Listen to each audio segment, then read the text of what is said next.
¿Qué es lo que está ocurriendo ahora en Lima, donde las precipitaciones pues ya se convirtieron en algo más tangible, más fuerte que en anteriores oportunidades, que en anteriores años? ¿En dónde es que hay más riesgo en la capital del país? Vamos a conversar un poco sobre ello con el jefe del Centro Nacional de Estimación, Prevención y Reducción del Riesgo de Desastres, el CENEPRED, el señor Miguel Yamasaki. Ingeniero Yamasaki, buenos días, gracias por estar en nuestro espacio. Buenos días, sí. Bien, le consulto, le reitero la consulta hecha al inicio. En Lima, ¿cuáles son los lugares que están pues más en riesgo luego de lo que ha ocurrido en estas dos últimas madrugadas, ¿no? En las noches y en las madrugadas con las lluvias?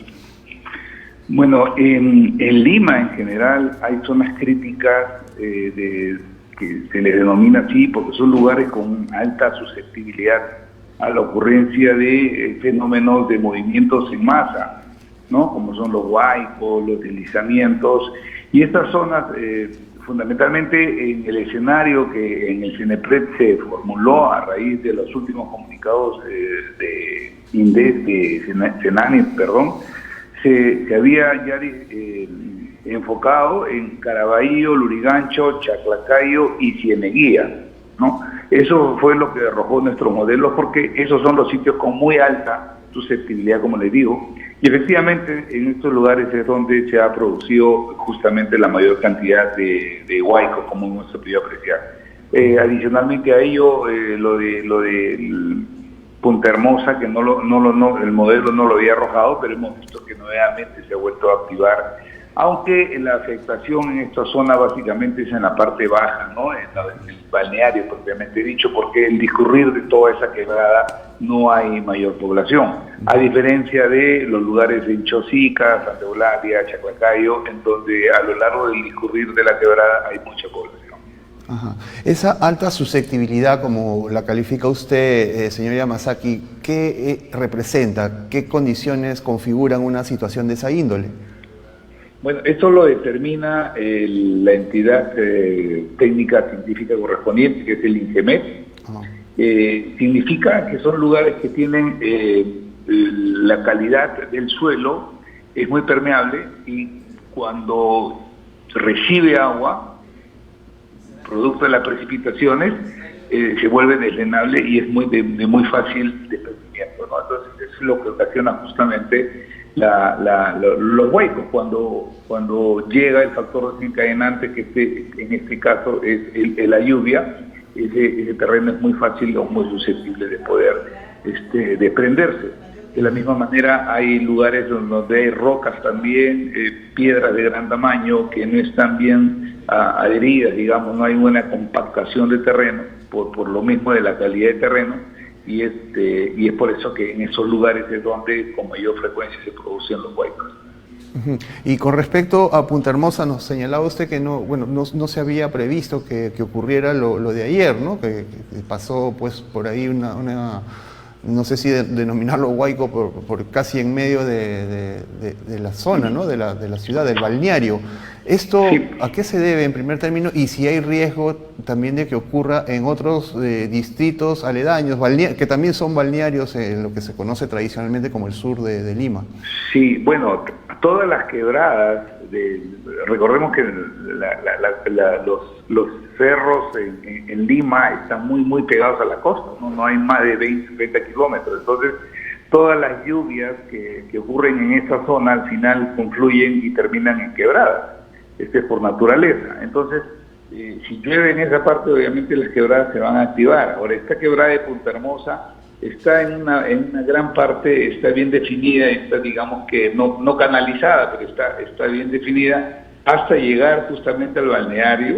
Inclusive hay un puente y hay una especie de túnel, pero la cantidad de material que ha traído este huaico superó el aforo de este desagüe, de este colector, y es por eso que se ha desbordado por los extremos, ¿no? Entonces ahí se va a tener que hacer un trabajo de canalización, va a futuro, hacer un puente más alto, porque ya sobre la experiencia del 2017 y esta vez, yo creo que ahí se tiene que hacer trabajo, pues, ¿no? En otras quebradas es muy probable que también ocurra lo mismo, si es que llueve, ¿no? Si nos vamos más al sur de Lima Metropolitana, ya entrando a Lima Provincia, podemos encontrar en Mala, en Cañete, en Asia, inclusive, ¿no? Y ahí el riesgo es similar, es lo que podemos entender lo que nos está diciendo. Claro, si existe, yo en este momento no tengo los mapas geográficos, pero si existe una quebrada que termina en algún lugar en el mar y pasa por los centros poblados o lugares que están habitados, existe este riesgo. Por lo tanto, lo ideal allí, lo recomendable técnicamente, es que se canalice y se deje ese espacio libre, así no llueva, así no haya un hueco, sino que el día que llegue encuentre un camino, el hueco por donde discurrir. Si lo de Punta Hermosa, en base a la experiencia del 2017, hubieran abierto más hubieran canalizado ese puente, no hubiera habido ninguna afectación a la vivienda. Claro, eso ha faltado, hacer una canalización, como usted señala. ¿Qué otras medidas han sido omitidas en casos como este, que bueno, como usted señala, pues, de haberse dado convenientemente, no tendríamos el problema de que las casas se inundan y que los cauces se desborden? ¿Qué faltó? Mire, a ver, hay muchas cosas que no se han realizado, ¿no? Trabajos de defensa ribereña en los ríos Chillón, por ejemplo. El Chillón, creo que anoche ya, entrada la noche, llegó a superar el umbral rojo, pero ya de muy antes, cuando estaban en umbral naranja, de acuerdo a las mediciones que realiza el CENAMI, todavía seguían en el alerta naranja, pero ya había muchos lugares donde se había desbordado el río, lo cual indica de que no se habían hecho trabajos de descolmatación, pues no, o sea, si antes pasaba 100 y no se desbordaba, y ahora pasa 80 metros cúbicos y se desborda, quiere decir que el río se ha empostado, y eso es producto de que se arrojan depósitos de construcción, se arroja basura, los ríos se angostan, no se limpian los canales y los drenes, los cauces de los ríos no se descolmatan a tiempo, entonces sucede esto. ¿Qué cosa ha faltado? Hacer trabajo de prevención, hacerlo con mucha más anticipación, en la época de estiaje, cuando el río está seco. Para eso tienen las autoridades locales un presupuesto asignado para la reducción de la vulnerabilidad, y es recomendable que nosotros, a partir del CNPRED, que estamos encargados de la prevención, vamos a hacer un seguimiento, vamos a buscar un mecanismo que nos permita estar detrás de todos los gobiernos regionales para que ellos a su vez accionen a sus gobiernos distritales también, de repente coordinando con la Contraloría General de la República también, la Defensoría del Pueblo, la Fiscalía de Prevención del Delito, pero lo que tenemos que buscar es que los presupuestos que se asignan para reducción de la vulnerabilidad en cada uno de los distritos se cumpla, y que no es necesario que tengamos que estar esperando la lluvia para podernos a trabajar. Trabajemos antes, mantengamos los cauces de los ríos, quebradas limpias, de manera que cuando llegue la lluvia, esta pueda discurrir. Es el camino normal del agua. El agua va a discurrir por donde la naturaleza le manda. Hemos podido apreciar en un viaje que sostuvimos la semana pasada con el señor ministro de Defensa, Piura, Lambayeque, toda la zona que está afectada ahora, antes de las lluvias, antes de que Yaku llegara a las costas del norte, y habíamos visto cómo muchos canales y drenes estaban totalmente colmatados y sucios, ¿no? Ahora, no es culpa de las autoridades locales de este año, porque ya ellos tienen 2 o 3 meses, de repente pudieron hacer algo también, ¿no? Limpiar algo, pero bueno, por temas presupuestales de repente no se hicieron. Recordemos que veníamos de 3 años de niña, de déficit hídrico, no había lluvias y se descuidó todo el sistema de drenaje y de los ríos, ¿no? Entonces, bueno, es que este sea un punto de inflexión, empecemos a trabajar de ahora en adelante con las autoridades nuevas. Lo primero que hay que hacer ahorita es atender la emergencia. Miren cómo están en el norte, ha sido muy golpeado Lambayeque, La Libertad, y parte de Piura. Así es, y bueno, como usted dice, han habido de repente imponderables que han hecho que no se hagan las obras correspondientes, ¿no? Que no se despejen los canales habilitados para que discurran pues, los cauces. pero también, bueno, de repente una falta de previsión. Ayer, por ejemplo, justamente en el caso de Punta Hermosa veíamos que mientras discurrían las aguas, ¿no? Se trataba, en ese mismo instante se trataban de poner sacos de arena, de piedra para evitar que siguiera avanzando el agua, pero esta ya venía con una fuerza tal que se llevó de encuentro eso. Y igual en la noche, en el río Rímac, veíamos que recién en ese momento se estaban llenando bolsas con piedras, con las mismas piedras que estaban al lado, en el cauce del río, y poniéndolas para evitar que la subida de su caudal pueda desbordar. Bueno, ese tipo de señales, de gestos, pues hablan de improvisación también y Sí. seguramente para un próximo evento las recomendaciones que entidades como la suya deberán ser acatadas con mejor disposición, ¿verdad? Efectivamente, bueno, esta es parte de nuestra labor, insistir en la parte preventiva, insistir en la parte de reducir el riesgo, ¿no? Si hay riesgo de inundaciones, pues hay que hacer trabajo de defensa ribereña en todos los puntos que ya están identificados. La Autoridad Nacional del Agua tiene, no recuerdo ahorita, en su mapa, tiene todos los puntos críticos ya definidos, con las características de cada uno de ellos, y esa información se le ha proporcionado a los gobiernos locales para que ellos, en mérito al presupuesto que disponen, realicen los trabajos que correspondan para reducir el riesgo. Si el presupuesto es insuficiente, si el trabajo implica mayores gastos, existen algunas otras herramientas, ¿no? Se pueden hacer proyectos de IOAR, proyectos de inversión pública, se puede apelar al FONDES, que es un fondo de contingencia para la atención de desastres, que lo administra el INDECI. Entonces, hay mecanismos, si es que hubiese voluntad, hay mecanismos financieros que le permitirían a las autoridades poder financiar estas obras, ¿no? Tenemos que tener en cuenta que somos un país multipeligro y que siempre vamos a estar expuestos, si no es a terremotos, si no es a tsunamis, es a los huaicos, a las lluvias intensas, a los deslizamientos. Entonces, si los alcaldes lo primero que hacen es reconocer cuáles son los peligros que tiene su comuna y trabajan en reducir el riesgo de ellos, seguramente cuando vengan estos y se presenten estos fenómenos, la afectación va a ser mucho menor. Ajá.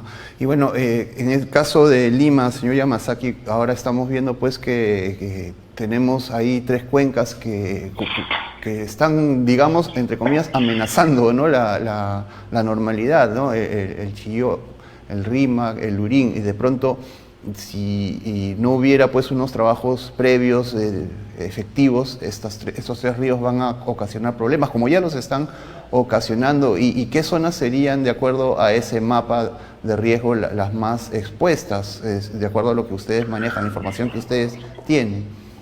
Bueno, primero permítame decirles, ¿no? Estas 3 cuencas, el Chirilú, como lo llaman en Sename, ¿no? Chillón, Rímac, Lurín, estas 3 cuencas están consideradas dentro de las 19 cuencas que iban a ser intervenidas por la Autoridad de Reconstrucción con Cambio. O sea, ya estos 3 ríos de Lima Metropolitana están en el plan de trabajo que iba a realizar la Autoridad Nacional, la Autoridad de Reconstrucción con Cambio. Bueno, hemos escuchado a la señora Presidenta de dar algunas disposiciones al respecto. Se va a reorganizar esta autoridad, ¿no? Por una Autoridad Nacional de Infraestructura, todavía no conocimos los detalles, pero estos 3 ríos iban a ser intervenidos por esta nueva autoridad, pues eso está en el plan de trabajo, porque se tienen que realizar estos trabajos de canalización de los ríos en la zona urbana, prácticamente, porque siempre, si no, de no hacerse esto, van a seguir produciéndose estos desbordes, inundaciones o aniegos. Esto por una parte. Y por otra, la irresponsabilidad de la población. Tampoco le podemos echar todo a las autoridades. Bueno, las autoridades hay una responsabilidad en el sentido de que ellos permiten, de alguna manera son muy pasibles, ¿no?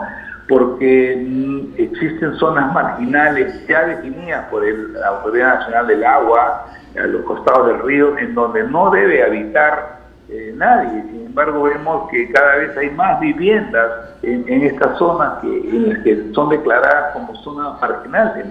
que quiere decir que nadie debe habitarlas, ¿no? Hay otras zonas de muy alto riesgo que también son ocupadas por personas, poniendo en riesgo la integridad de sus vidas y de sus bienes, ¿no? Y entonces ahí viene un trabajo muy fino de las autoridades locales.